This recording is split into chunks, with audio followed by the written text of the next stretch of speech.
Just started to talk about this model, like you had a model that you were not, instead of the reincarnation for your meditation experiences. Yeah. And then similarly, here you have a model, or wanted to develop a model to understand The different human beings, their interests, their affect, their reality, because... Can you tell me what it was that, what was the problem that you wanted to understand? Yeah, the problem is like,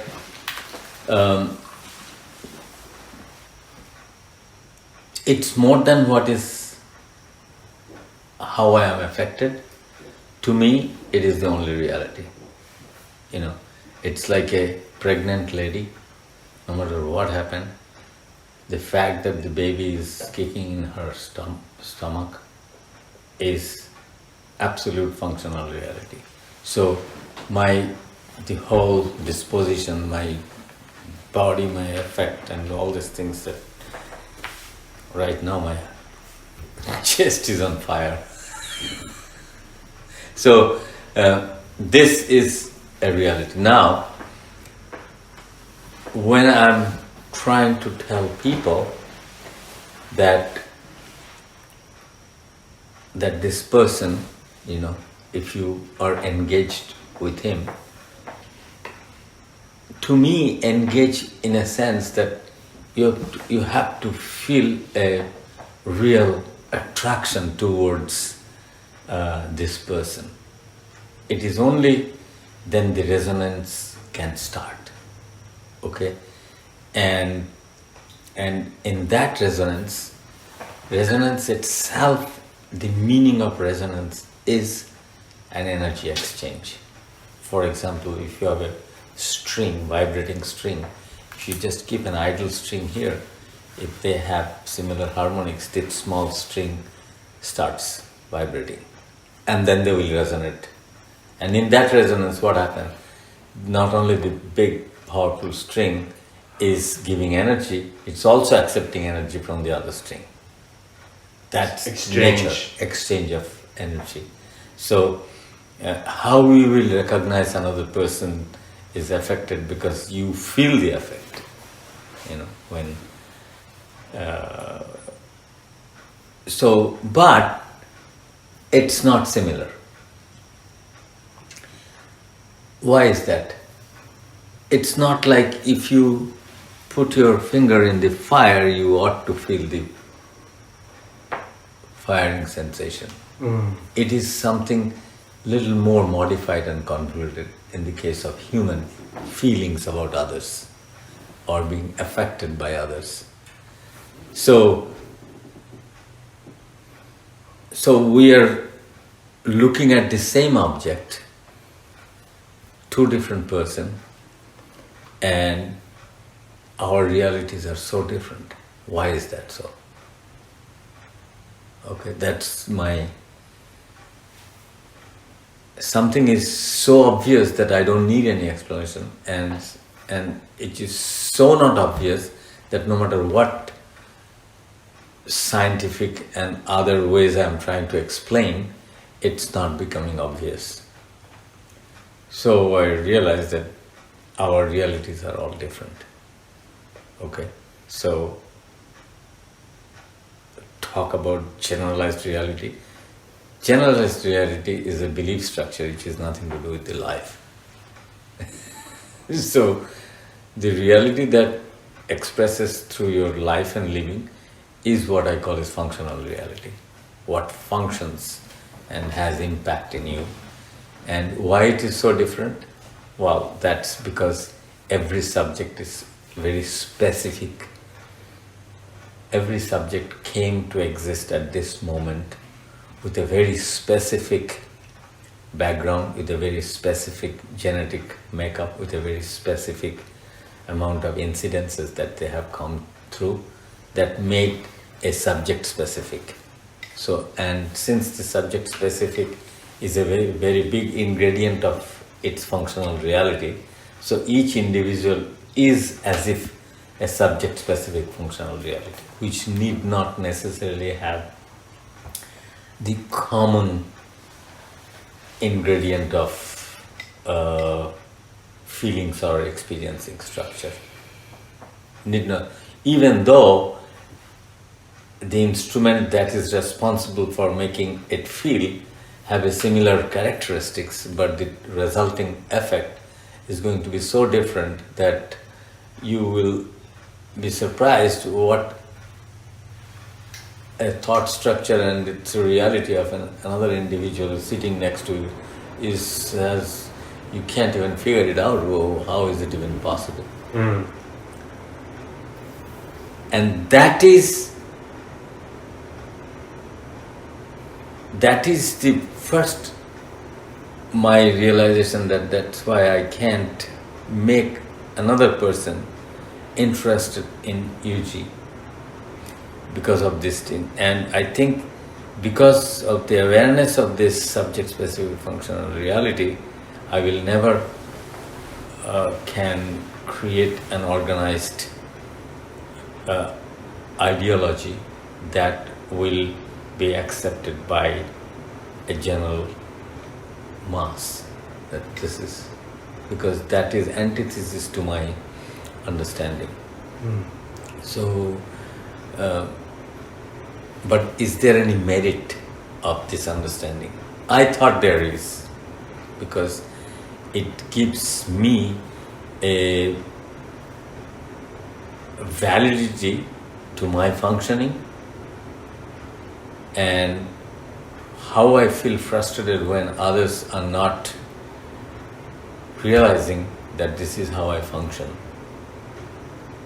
The same way when I want to impose my way of functioning onto others, how he will feel. So this gives each individual the space that is required for it to flower and function most effectively. If there is a defect, then it's different. But the defect is a very different thing, but functionality, like as long as I am functioning and I understand what is social norm, where it is valid, what actions I am allowed to take, what I am not allowed to take, as long as that is my awareness, and I'm not doing anything about it. That long, this awareness is extremely important to give importance to one's own existence.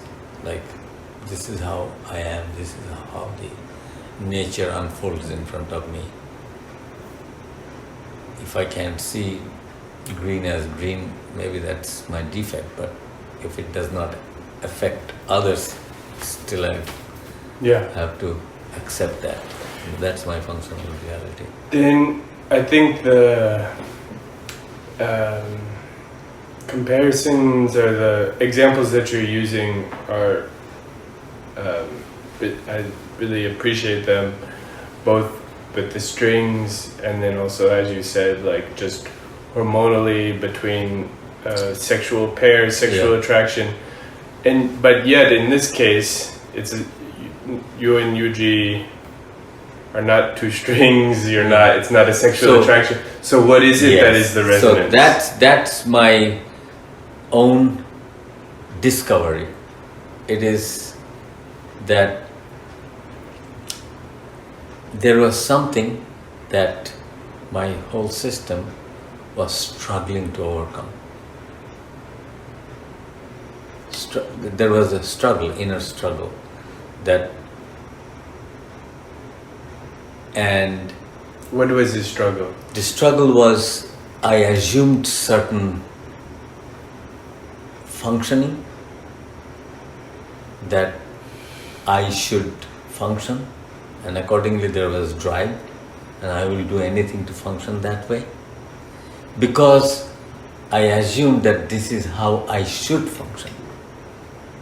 Which is to achieve a great mind, where there is no pettiness, there is no pain unnecessary pain, but those are always there, and I'm striving to do anything to go beyond. Basically an existence where the conflicts are minimized, and even if that arises, it shouldn't be so much that I can't function. Yeah.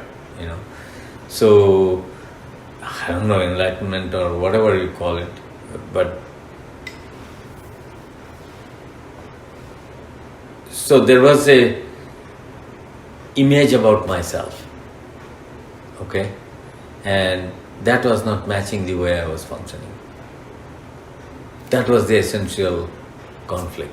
I want to become someone who matched my imagination of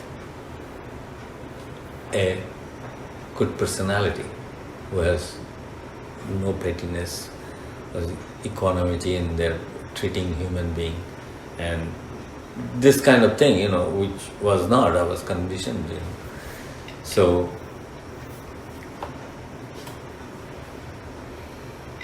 and my 2 cents is, those things were resolved in UG. Because those things were resolved, there was a powerful existence. And my body was sensing that effect, like this wants to function that way. What is that? I don't know. Somehow, the female-male example I gave is that you don't know why you want seeking that person's physical proximity so much. There is, obviously now we know there is, nature has a plan, it has to execute certain things certain way. So I felt this attraction was because there was something that this physical body was just waiting to resonate, okay, and there was something was dynamically resonating, okay. That's my understanding. It may be totally false, okay. It's my point of view. What kind of scientific analogy can I bring it? That's my 2 cents. Because most materialist scientists would just say that's impossible. If most scientists would see UG and see somebody resonating with that, and there would be nothing to it, there's no such thing. No, but what I'm saying is that I reasoned in this way. Yeah. Suppose if you are with a person who is very corrosive, who is ill-mannered, and often you begin to feel his presence in your body. It's known. Yeah. That person invades in your mental space. What is mental space? It needs certain functioning certain way. And when it was thwarted, you affect physically that person. My question, there are certain, this is mental realm, okay? Yeah. And now there are disease, okay, which can transmit. My question was, if there is an order, if there is an energy that is a signature of that order, could it be possible that that can be sensed by other system? Like if a man whose internal disorder is so much that you feel heavy and affected, okay? Could it be possible that converse is true? Some orderly and so much of well-being in his mental existence and physical order that it ought to create an order in you? Because I reasoned in this way. Because there is an order, because there is a powerful order, because there is that order is a representation of a good health, integrated good health. When you are not like that, you are creating an adverse effect in this order. Okay? So, to protect itself and maintain such order, it is trying to impose that order in you. That is what most often is the magnetism and things like that are. Okay? This energy which is trying to continue to flow, if something comes in that field which is not conducive to that flow, it has to induce in it certain things that continues the flow. That's the scientific language, okay? Yeah. So if this is powerful, it's like if this gives a signal of health which makes the immune system powerful and take the bacteria on a different level, you feel healthy because this system is healthy. So I reason that way. Is there a truth? I don't know. It has to be experimented. To me, my point of views are like this. Because it's like you have a ball, okay? You throw it, it goes up, it comes down. No matter what theory you write, it has to explain this phenomena. That the ball has to go up and then come down. Your theory has to say that, okay? Whether this theory is valid in another case or not, it's different. So my 2 cents were always like that. This is the only way I can feel. It's nothing to do with religiosity, you understand? It is just the mental well-being that I am experiencing, where I have very least ripple effect. Ripple effect means I'm affected by something and that it continues to grind me for a long time. It's not there. Yeah. It's like if you have a small cold, because you have a fantastic immune system and night took care of it and morning you are healthy. Okay? Yeah. So I felt that the neurobiological working of the brain circuitry which processes the information, what we call thought and its effect, are effectively nullified that way. So there is no religious content in it. That's the way I look at it, because it was not doing any, it didn't enhance my faith in God or any such thing. It has no connection whatsoever. I think I did ask you one time about it, because you said at some point that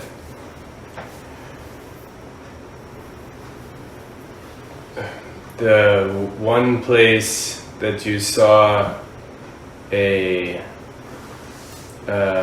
close description of your feeling was in ancient scripture of India, in a way. Like that ardor or the fervor that you felt induced. Yes. The only place you could see close compare.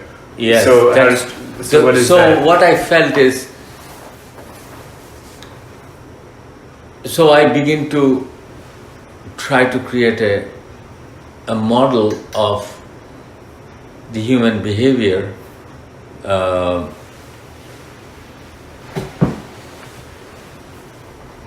say a typical case, I take the case of, say, Sri Ramakrishna. I don't know anything. All I could see is the tremendous passion that that man had to find whatever he was looking for. Okay? And as a result of that passion, my 2 cents is, something really happened to his physical body. Okay? And that happening was so powerful, he began to believe in himself. He had no choice. That powerful. But when you begin to feel powerfully, you talk something that you know. You talk about, you think that this mother has really placed a great benediction on you, that you are feeling this way, that you have no doubts anymore. You see the pulse of life everywhere. It's, in other way you say, I see God everywhere. Yeah. It's just so much. I'm affected by everything, as if there is no barrier between my perception and you, like you are part of me. It's like this. So it is because of that, and that lasted, because that is how one feels continuously. It's not thought-induced idea that you are trying to establish. If some other powerful person comes with more logical thought, this idea will be breaking down. It's like trying to establish that J. Krishnamurti was a virgin. Because if that was the foundation of my idol making business of J. Krishnamurti, that idol is going to crumble when somebody shows me proof that no, he was not virgin. The ideas and information that I used to create an idol can go when the information and the ideas are going to be is different, Yeah. So it was not like that. It's nothing to do with the idea, so much of energy was just, to me, the energy that comes is, it was not like, it is the breaking down of the mental luggage that we have been carrying, which is to create, which push you very hard, like you ought to achieve something. And those, I feel that those are the things that when it is suddenly gone, to me, it's like 200-pound person have a combination of heart and lung and brain, lost 100 pounds. His energy is going to be like, the heart and lung, the combination that was carrying this 200 pounds or not carrying only 100 pounds is going to be a phenomenal, It's like that. So the mental relief that comes out of this, what I call is the process through which you unburden yourself. There are 25 cases that was going on that you will be prosecuted, you will be these things, and one fine morning everything is vanished. Can you imagine the state of your mind? It's like, I'm just giving a hang of the feeling that can arise. And the same feeling happened when it resonates with an idea. In the Palm Springs, I suddenly, with that epiphany that this is the man, okay? This is the scripture that I have learned. And with this thought that I was searching for this many years to find a place where I will really feel this, and I found it. It was like my feet was not on the ground. Nothing, I was just walking. It is the feeling. That's the order I was talking about. That's the feeling. It's like beating your heart with 25 times more power and energy. You feel like you can take the whole world by yourself. It's so much of. So I think that can only come through this process of unburdenment. All these things that, the dreams, the illusion, becoming, all these things, when they just completely are not relevant at all. And of course, this point of view came, UG is very responsible for that. Why? Okay. He was constantly telling people that when we asked, he said, there's only one benefit that you can process mentally, The other benefit you wouldn't know.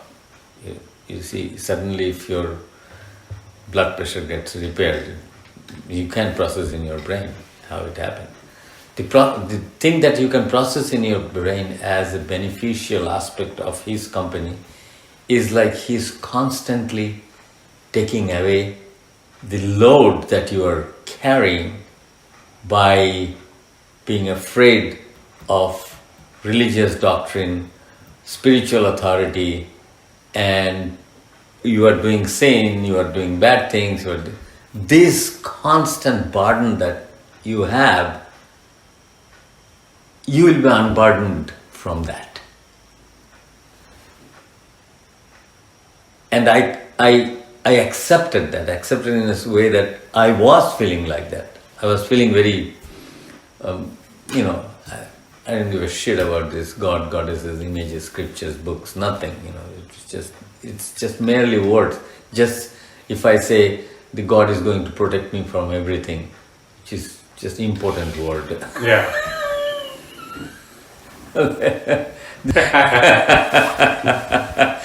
Both are invalid.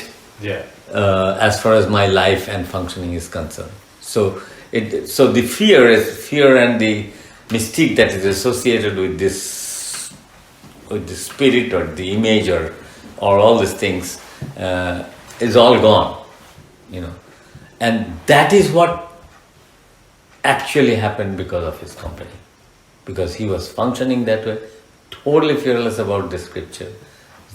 The Onkara is farting in the toilet is better than your mantras. Yeah. Total, absolute disregard. And when you have such company, then you begin to think that maybe one can live without those fears. It's just imposed on us to function as the way they want us to function. And which is false, which is restricted, which is what is the social slavery is, following a religious or spiritual or some guru's instruction is mental slavery. Yeah. And the only emancipation that is possible to that unburdening this instruction that is working in your head and make you function. If you do little mistake, you are afraid that maybe you are doing sin, you are doing this, all these things. So that is really, I found in my case, is real. Like his company, first of all, his existence itself was a model for me that a human being can function perfectly without all this heavy weight on the shoulder of your past. It is possible. And I never seen a signature of it in him. Like there is none.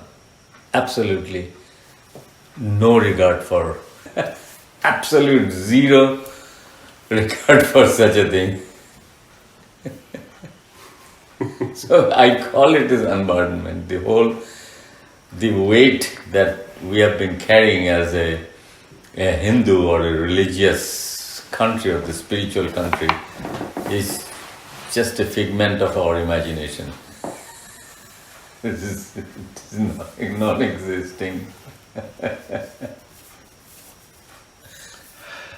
So that unburdenment, that is the emancipation that he was talking about. That's the freedom that is there already, always there.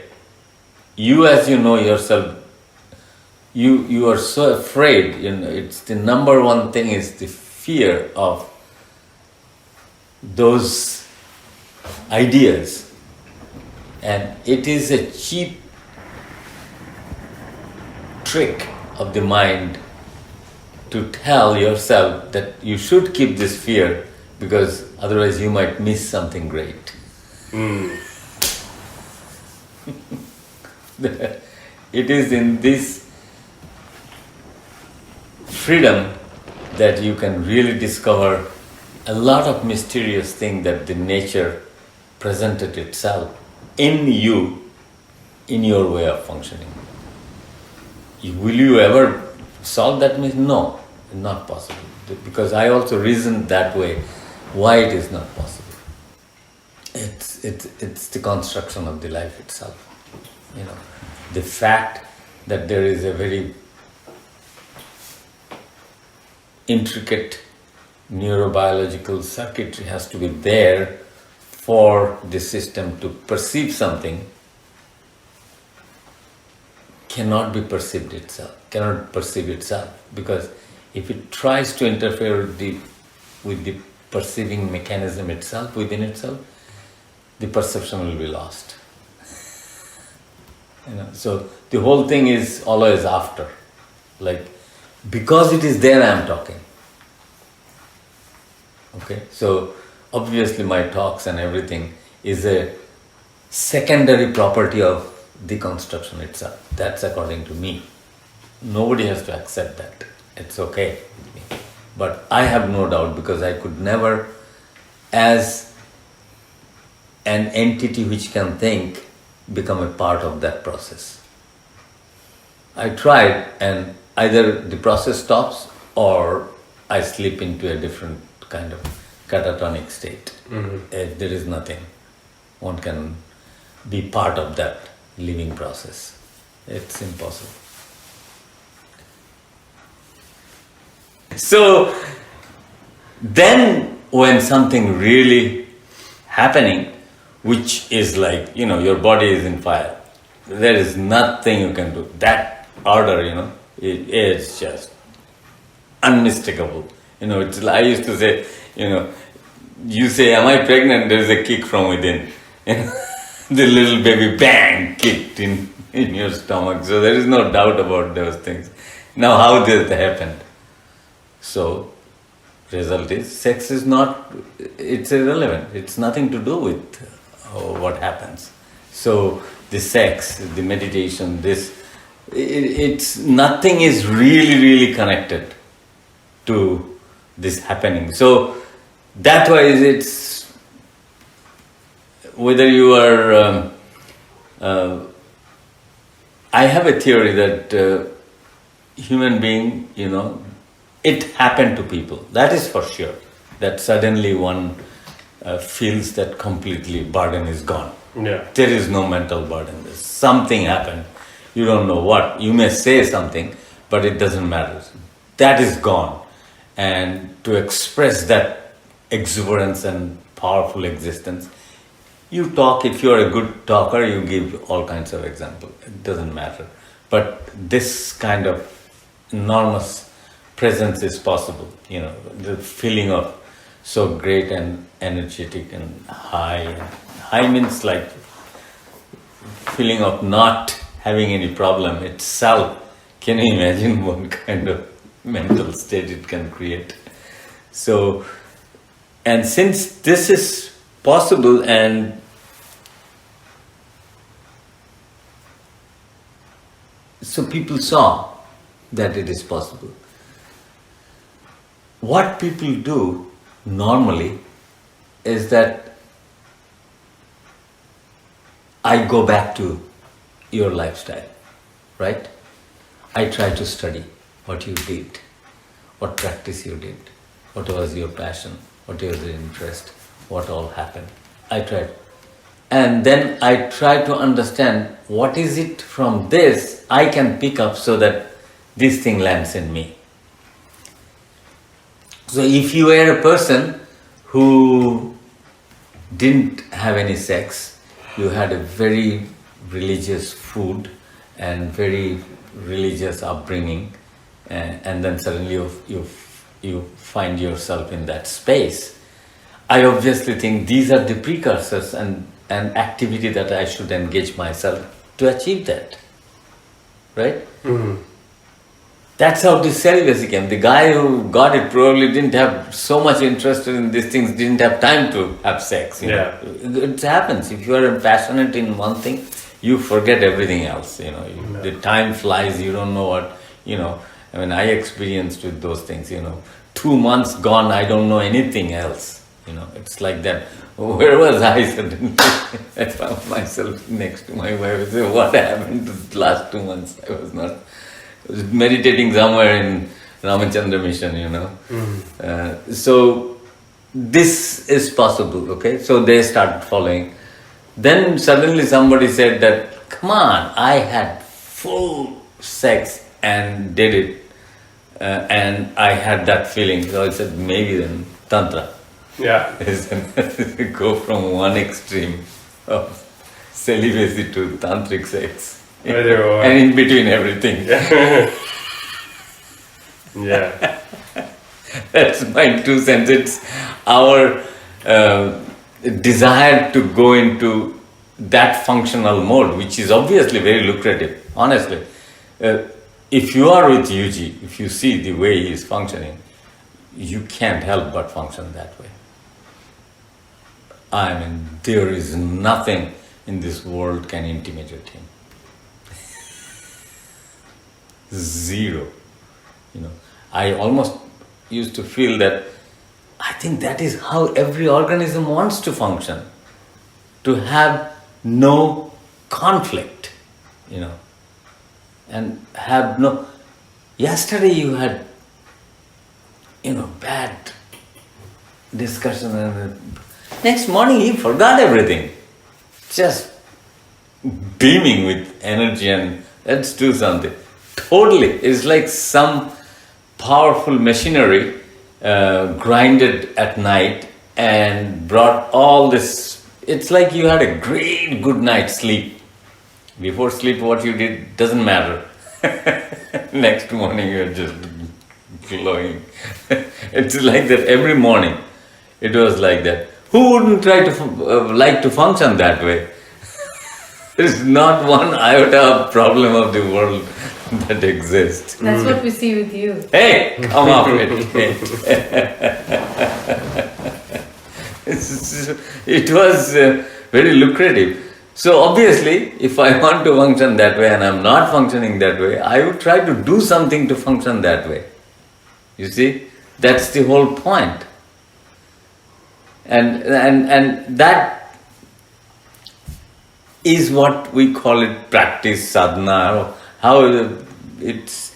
Yuji told me one day, I said, what is that one has to do? You were telling me.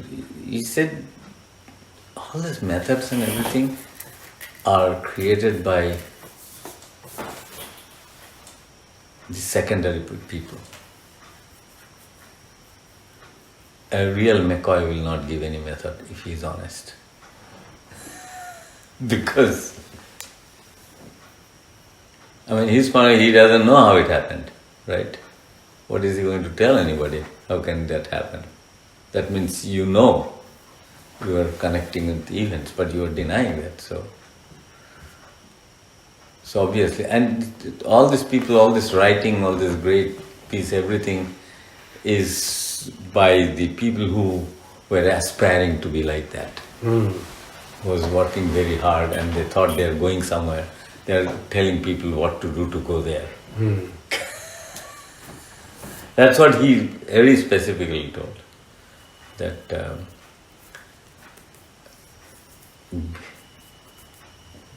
I said, so? Essence soften and just by the market, right? Fairway. She went inside to shop, I was standing there. So it's like, now what? Essence soften and shrunken, as they say in Germany. I said, okay, that made it so simple. What is the expression? Essen, schlafen and drinken. In Germany. Eat, sleep. Eat, drink, That's all and there is sleep. to life. Yes. All you have to do. All you have to do. Life knows how to express itself in this. But if it is it's a law, you got to read it, no? Nobody will hire you as a lawyer. Can I drink water? But that was one other aspect that you were talking about, and I thought it's very interesting and revealing about Yuji, also in how he was with many people around him, in terms of how he's addressing the conflict and the conflict's sort of centrality to the false idea of oneself, the mental idea of how we're very attached to this image, desire to become one thing in one way or another.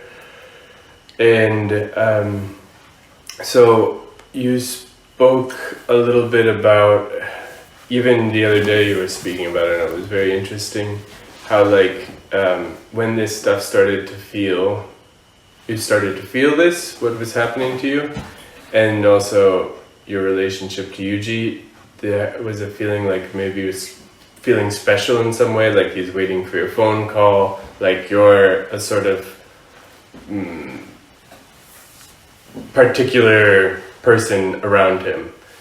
And then he reversed that somehow. Undercut, yeah. Can you describe that a little more fully? Because it seemed like it really highlighted something that is sometimes a little subtle or hidden about Yuji. It can just seem like he's being cruel for no reason. Yeah. But actually there's something to that. My first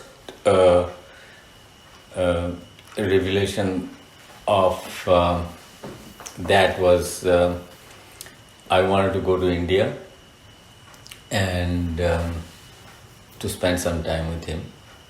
And he says, spiritual shit land, all these things. And I really wanted to, because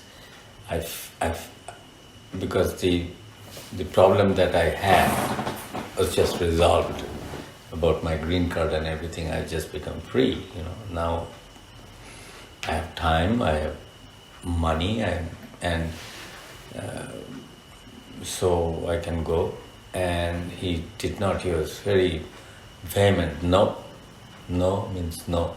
And then he wouldn't take my phone call. So he was just clearly avoiding me to reply. And in 2 weeks' time, he came. To New Jersey. To New Jersey. To New York. New York, yeah. And then it was very good. And then he came to my house, 147. And then he looked at me and he said, "You see, it's much easier for me to come here because I have more money than you."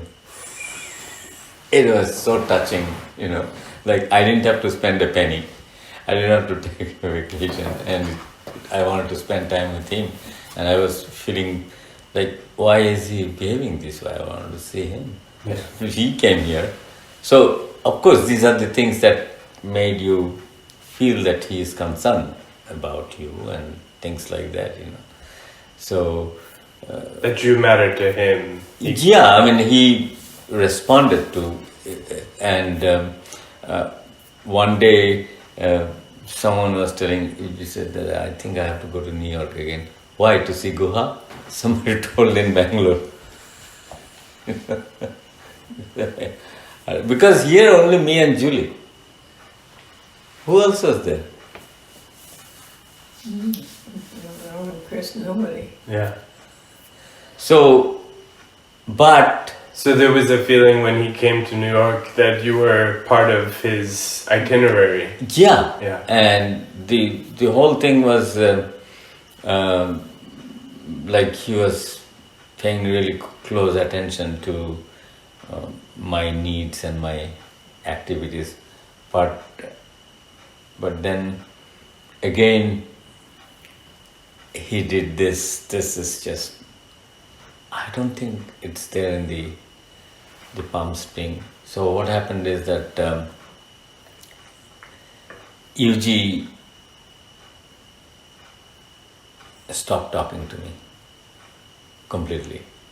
I can't reach him because I wanted to ask him the place that I was doing meditation, and the master of that organization, he wanted to see me. because all the other people he said that Master is coming to New York. He used to come there, Staten Island. So he wants to see you. And I quit the mission. It means I stopped meditation and all these things. So he didn't know that I stopped meditation. So he told all the people that, where is he? I want to see him. So I had a friend here who knew Yuji, who also was doing meditation, and his uncle is close friend of Yuji. You can see the Master, it's okay, you know. Yeah, they do it. Yeah, they do it, and they says Yuji wouldn't mind anything, you know. It's you tell what's your problem, and I didn't feel like, you know, it's because in my head the whole thing translated in a way which I already rehearsed once with Yuji. Because I told him that, I wanted to see the other people, they are called preceptors, they wanted me to see the Master, and should I just go and tell him that I'm fine, I don't want to do this, and then he just said it's not necessary. Then he gave me example of after hearing Mahesh dumping the mala, you know. It was not Mahesh, but it was Parveen Babu who dumped the mala. Yeah. He wanted to quit the Rajneesh ashram, Vijayanand. But he didn't want to do like Mahesh, you know, disconnected. And so he told Yuji that I think I should close the chapter with a good note. He says no such thing exists. He told, and so Yuji said that I told Vijayananda that he didn't listen to me. He nonetheless went there, and he was humiliated beyond. Wow. Even the small guard, they didn't even give a shit to him. Because he was a big movie director. When he was a big disciple of Rajneesh, he had a clout. But now he wanted to quit the mission, nobody even looked at him. So he said, these are all silly ethics and code of conduct. It has no meaning. Yeah. If you feel something important, you do. Yeah. You're not answerable to anybody. That was his take, you know. Yeah. So, but there was so much pressure because my all friend circle was only mission, because I was so involved in the missionary activity that my entire friend circle was only mission. So everybody that we know go for every week, friends, they were all talking to all of them. Master is the God. Yeah. You know, that's the way the whole organization functions, and he really wanted me to meet him, and I wanted to ask once Yuji. He was not available. Absolutely not available on phone. So I felt there's something. He wouldn't take your phone calls? No. You would call and say it's Guha, and he would say what? No, not. No, he wouldn't take the phone because he's always surrounded by people. Then when they say, Yuji, Guha wants to talk to you, ask him to call after 1 hour. So I call after 1 hour, Yuji just left. Okay? A new location. For how long did that go on? About 2 weeks. Whereas I talked to him every day. Normally at that time. He wouldn't pick up my phone call. But what I felt is this uncanny. Like, I would ask a question, probably he wouldn't like to answer the question. Like, later I realized how stupid that question was. He'd already told you also. A long time before, in Palm Springs, You were you. Yeah. So, but here it was like, no, that time I said maybe I should write a letter. to master saying that I'm quitting. He says no such thing happens. You write a letter, he will write why, and you have to answer. It goes back and forth. It never ends.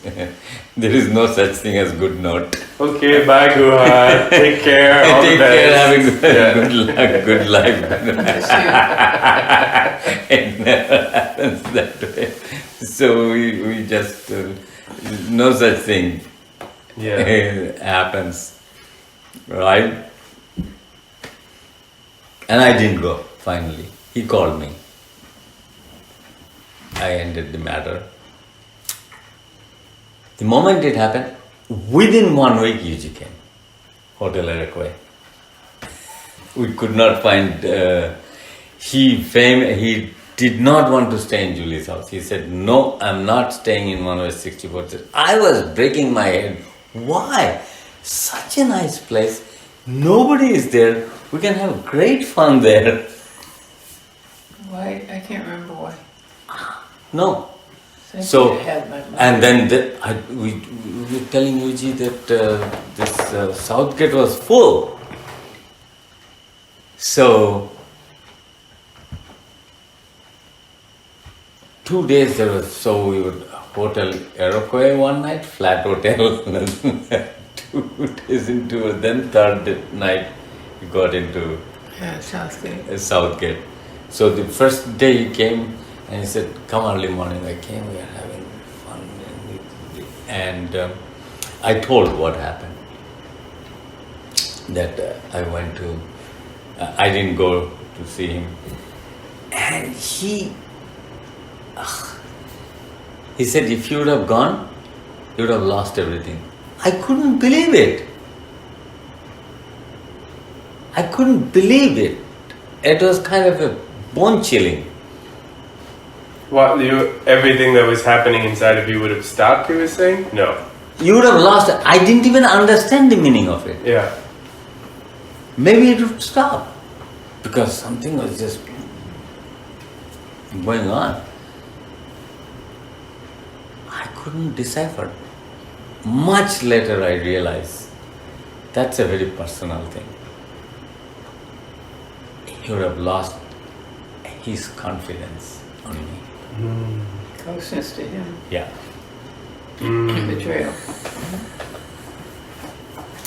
So that was like, because at that time I'd never had the sentimental connection. I was always thinking in terms of physiological effect. What is that I'm going to? It was like something is going on that would do, but it's a revelation much later. Like the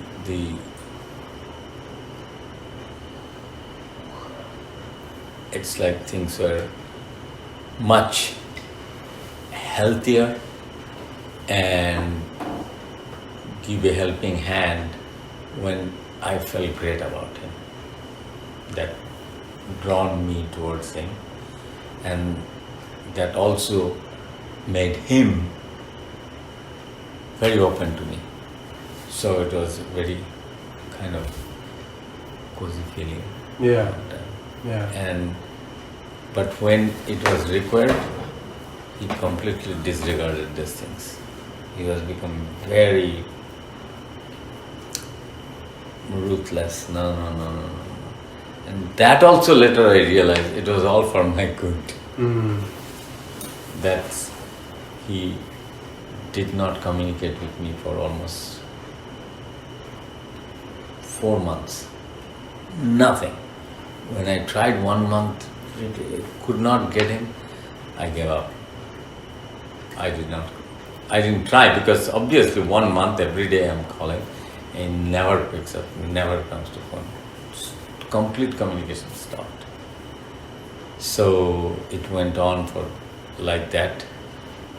And then suddenly one day I got an envelope. Nothing is there envelope. 2-3 pictures of somebody called Salvatore. Took some picture of our family and he gave it to Yuji. Yuji put it in an envelope and posted to. So it was written, my name, Sabyasachi Guha, and UG Krishnamurti, and the phone number. Okay, call. So what was that about? 4 months no talking to you. What was it about? It's about I wanted to go to India and I wanted to ask something, and he stopped. I completely stopped everything. Doesn't that feel like the sun went black or something? Like the sky is covered in clouds? It was, I didn't know what, like, the whole plan of life changed. Like, I stopped even planning to go to Switzerland, Yeah.